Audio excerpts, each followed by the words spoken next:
So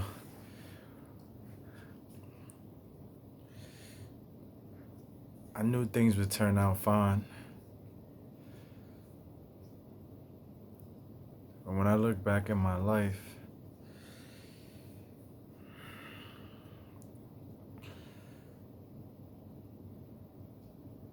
if only if only you could see the things that I've seen. So right now, I'm gonna take my time and I'm gonna give you a glimpse of how it felt to be unloved.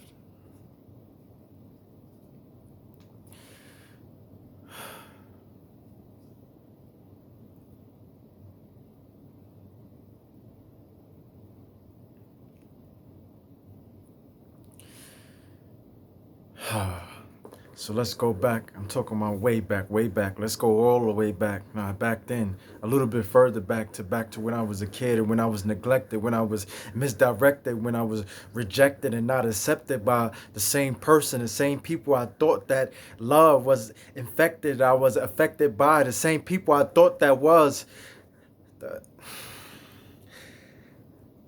my inside, the same people that kept me inside, that kept me in lies, that kept me only to survive, the same people I had to run away. This is the same story to my same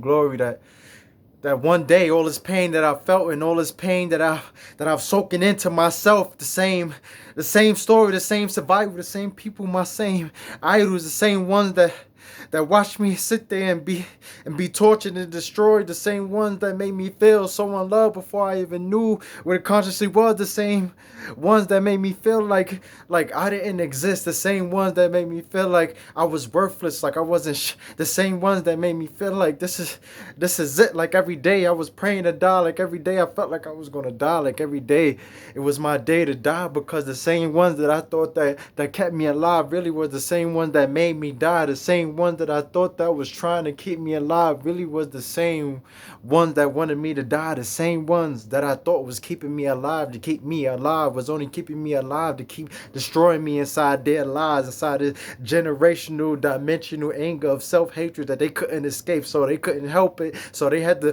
put it back to me, push it in my face and tell me that I was the one that they hate, wanted to die, wanted to kill, and wish that didn't exist. And sometimes I wish that didn't exist, because it's still deep inside of me. It still hurt. It still breathes inside of my midst. It's still in me. It's still the reason why I'm here existing. It's still my poetic divinity. It's still my poetic serenity. You have to look into my life. We talking about a little boy. We talking about a child. We talking about a newborn. We talking about somebody who was birthed in this earth. I didn't ask to exist, even though my spirit was here before I even stepped into that existence. But I didn't ask for this. It was given upon me. We talking about a child,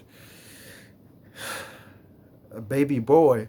That was my gender, becoming a male, being brought into this circumference that I felt like was so inviting, so warm, and I was so vulnerable and so gullible to. I felt so special. I felt so golden. And then after a while, when I saw them two fighting, ripping each other apart and tearing me apart in the middle of it, I couldn't understand what was beginning. And then I reached out. I reached out with my hand and I tried to get a hug. I tried to get a kiss, and I was smacked down and rejected. And I kept trying and trying, and my nose started bleeding from all the slaps that was upon my face. And then I finally had to understand what was really happening, but I still kept on. I still was trying to love. I still was trying to give something inside of me, but still that something inside of me was being pushed away. Still that something inside of me was being taught to hate. Still that something in time that something inside of me was being taught not to relate, and I couldn't relate to others, and I only had to relate to this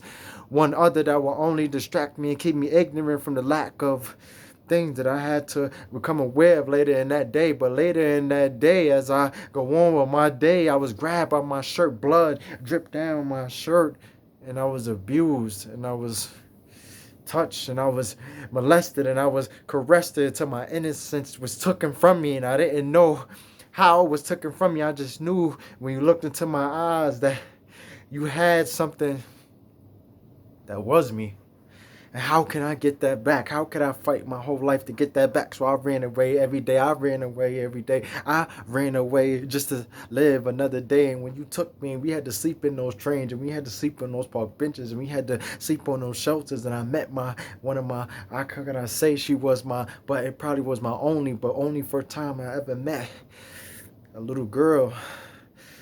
But she was little to me at that time because I was so mature. I had to be 20 at 2 years old. But she gave me her parents' car key. I remember that. And that was her gift for me. That was the first time I ever received something from a woman. That was the first time I ever got something from a woman besides my ass whipped. And that was the first time that I felt this eternal, spotless bliss. And it was the very first time that I felt a human kiss. But later on in that day, as time passed, later on, the time was passing. I was passing time all the time that you kept me starving.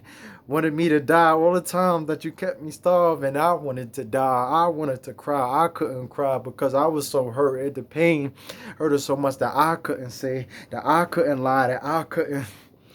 They know I couldn't. I tried to, but I couldn't.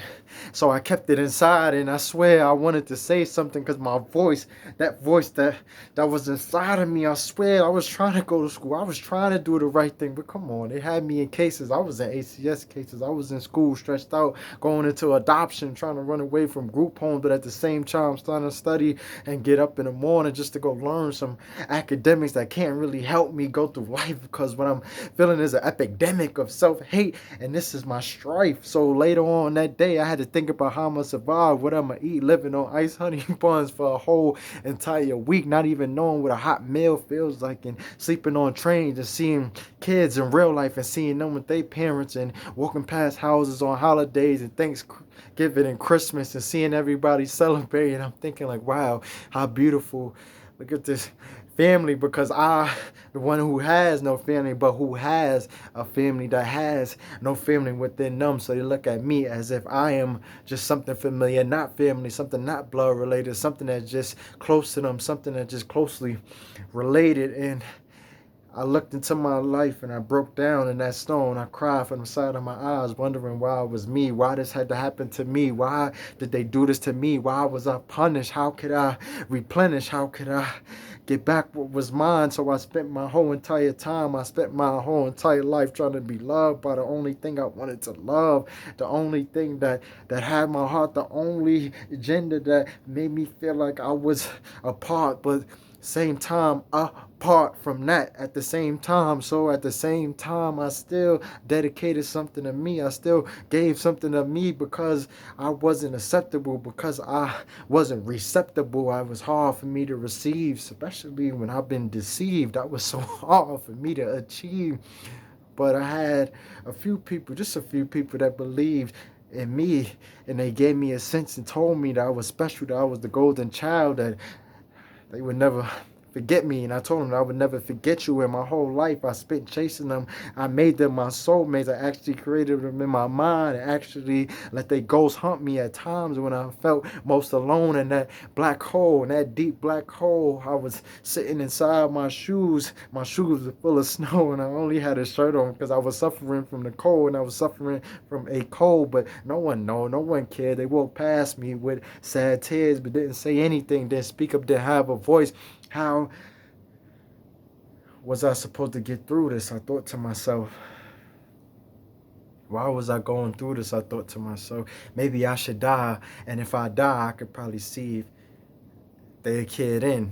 Maybe if I die, they'll kill. Yeah, maybe I should kill myself, because if I kill myself, that would make me feel myself. And then it showed me that everybody, they care, because I feel like my death was more important than my life. Well, at least to them, that's how I felt. Or at least that's how they made me feel. Taking me to different places, leaving me out of state, and I got to find my way back home. I was surfing through the woods and lost and hopeless and homeless, until some people gave me the hopeless, and they told me that, look, this is where the hope is. And I followed that path, and I tried to get back on that path, and I tried to get something to me, something so conceited, something I could grasp, a beauty in me, a goddess in me, something that could keep me on this path, that wouldn't let me just go, that wouldn't let me die. And every person that loved me, and every person I said I love you, it was so coincidentally that they all just died, and then I finally met somebody who publicly loved me and publicly made me feel like I was appreciated and valued, and then they died too. So that left me in a strange victim way where I wanted to die too, and that's why I feel like inside I died too. And somehow I still try to manage through. And this is what I feel inside right now.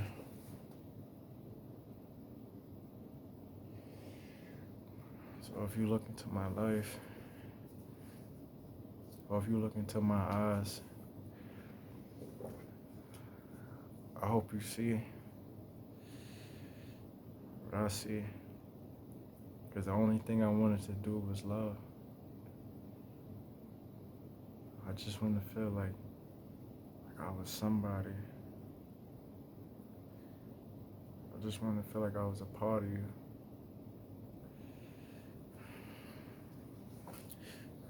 I just wanted to feel like I belonged.